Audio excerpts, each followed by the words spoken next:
Greetings, ladies and gents, and welcome to this daily science fiction extravaganza, commonly known as Tales from Outer Space. Taken from the subreddit HFY. All the relevant links will be down below. And, as always, I hope that you enjoy. And if you do, please consider supporting the channel. On to the science fiction. Story number 1. The Last Meeting, written by Sci-Fi. The lights were too bright. The air smelled artificial. The people were clustered around something. "It's time we should be going," came a deep, rolling baritone voice behind him. He turned. "Oh," he said, "it's you." He faced a tall being in a black robe, its face lost in the darkness of the hood. The towering figure had more than a couple steps away. "Yes," the hooded figure said, "it's me. Now we must be off."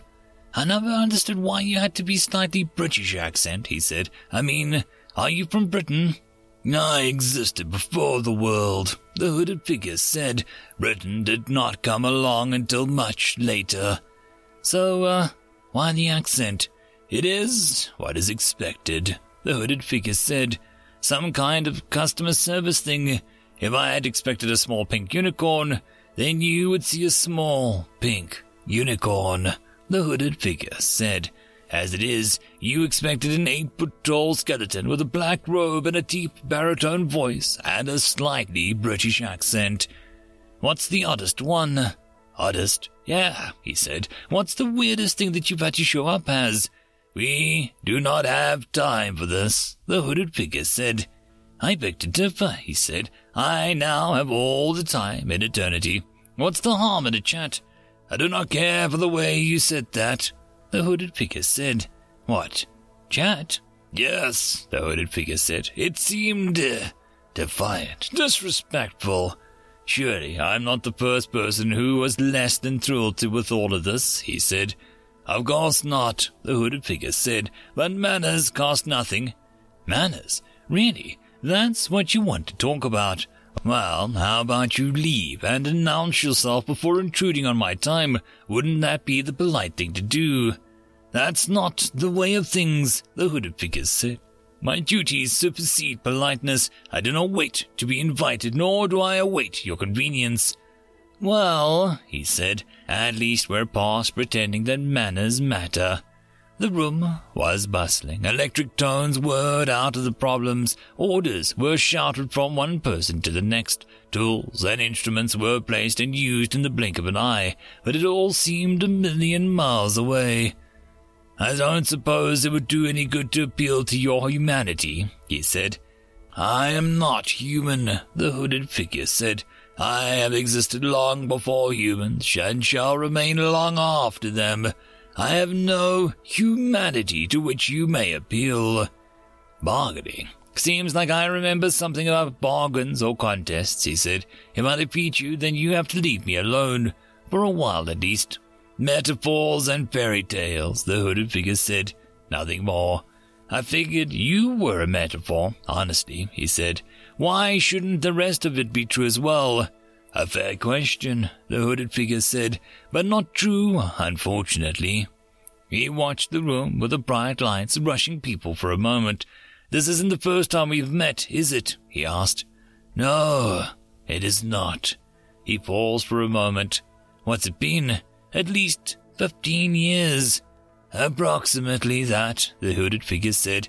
"It's funny," he said. "I didn't remember that until just now. You have thought this thing I could never forget. Your people have a remarkable facility for expunging the uncomfortable," the hooded figure said. "Your minds automatically seal away those things that they cannot grasp." "Mostly," he said. "Some people have to live with the horrors of their own minds." "True enough," the hooded figure said. "And you see how it affects them." "So back then, all those years ago," he said, "what happened? Why did you leave me here?" The hooded figure did not answer. "Was it something embarrassing?" he asked. "Is that why you won't tell me?" If you do not remember, I cannot tell you, the hooded figure said.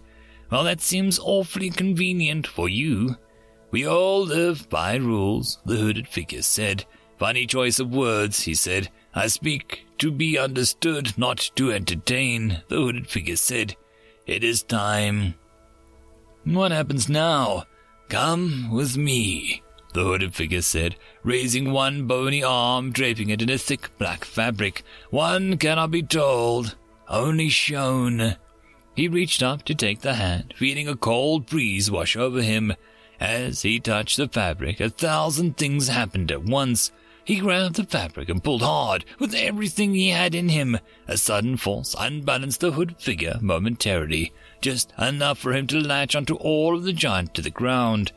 They both went down in a heap and tangle of limbs. He was up first, and the hooded figure struggled to right itself under the heaved robe. He launched a kick to the undefined mass of writhing black fabric at his feet. He felt his foot connect and the stub of pain shoot through his leg. He didn't care. He threw a kick after kick at the shape on the ground. When his legs were worn out to be effective, he began raining down blows with his fists. He felt his fingers go numb. He felt his arms rattle with each impact. Still, he did not care. When all his rage had been spent, he knelt down and picked up the prostrate form of the thick wooden collar. Did you think I'd give up? Did you think that I would go quietly? Did you? You did not go quietly last time, the hooded figure rasped. What? Hand still bleeding. His legs still shook. His lungs still burned. But all he could think of was the words of the hooded figure. We have met before, the hooded figure said. A few times. I was close to you, but you turned away at the last moment. There was another time, like this one, where we met and talked. It was 16 years ago, wasn't it? It was like this. Roughly, yes, the hooded figure said. He dropped the well-wrapped bag of bones and sank back onto his knees and collapsed onto the bottom. How did I not remember? Your kind don't. What does that mean? Are you trying to be cryptic, or you just suck communication? It means, the hooded figure said, that I will eventually meet every one of your people for the last time. But some I meet several times before the last time. You are one of those. Your minds cannot hold that memory, I suppose, for none of you have ever recognized me a second time. Perhaps it is some sort of defense.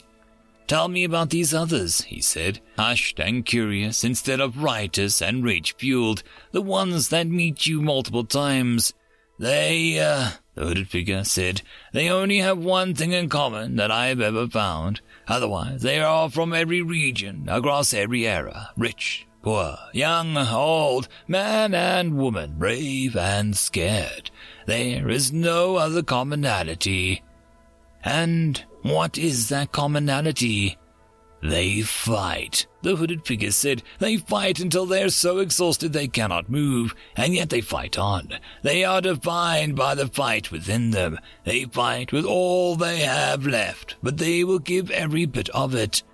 But no one can fight forever, he said.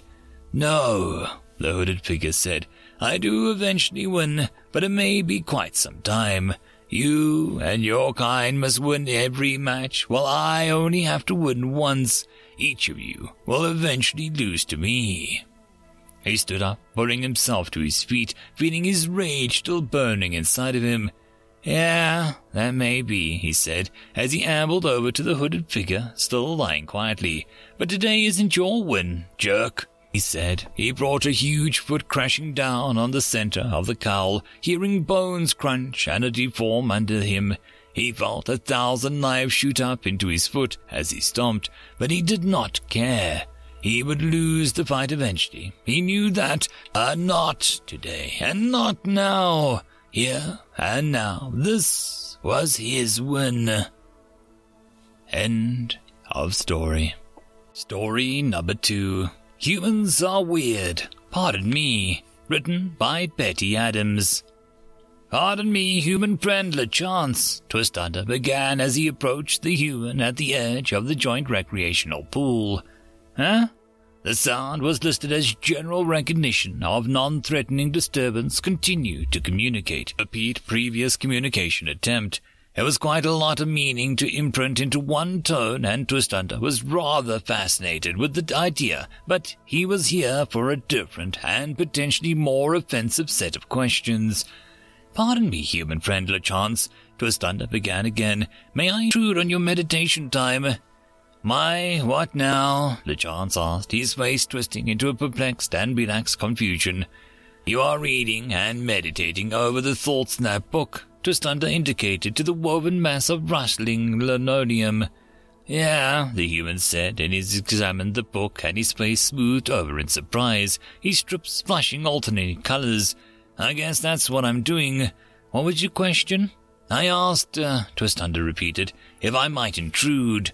"Intrude away, little buddy," human friend LeChance said cheerfully.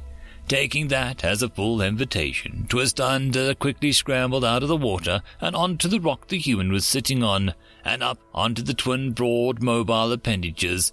Twistunder marveled anew at the tightly bound masses of muscles under the thick and rough outer membrane.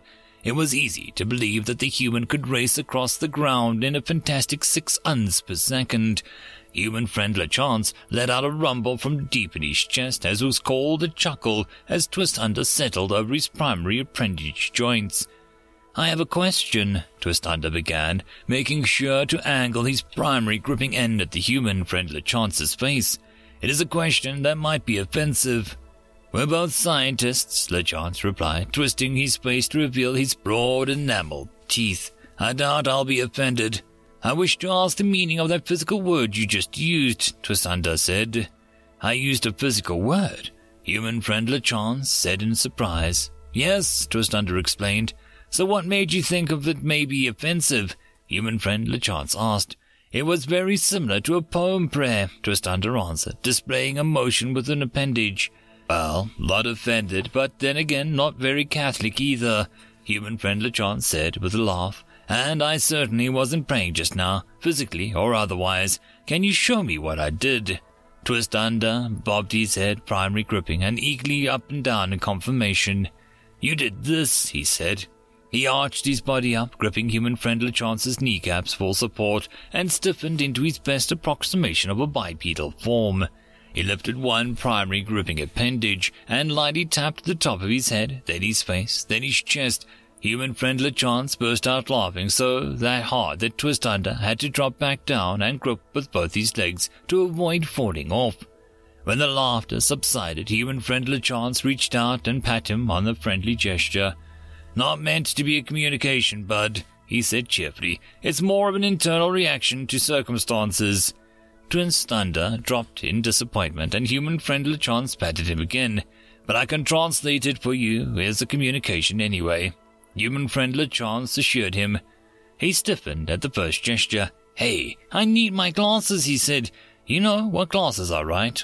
Artificial light focal point generators made for various crystalline substances," Twistunder replied. "Yep. So then," he touched the top of his head. "Are they on my head?" "No. Well, maybe I put them on my eyes and just forgot." He touched the wide bones over his eyes. "Nope. Well, maybe I hung them on my neck." He touched his chest. "Nope. I guess I left them at home. No biggie." The human ceased his explanation and smiled down at his friend and patted him.